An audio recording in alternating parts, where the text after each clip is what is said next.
Hello everyone, how are you doing? This is MD Tech here for another quick tutorial. In today's tutorial, I'm going to show you guys how to add a watermark in Microsoft Word. So this should hopefully be a pretty straightforward process, guys. And without further ado, let's go ahead and jump right into it. So all you have to do is select the Design tab up at the top.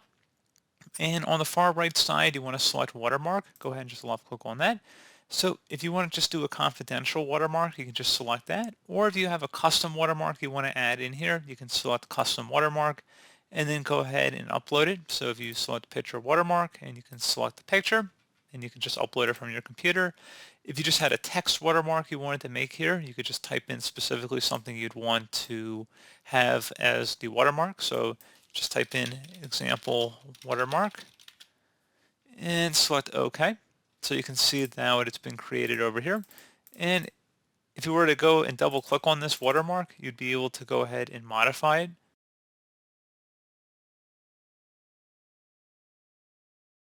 And if you went back into the watermark section here, you can select remove watermark at the bottom if you wanted to remove it at some point.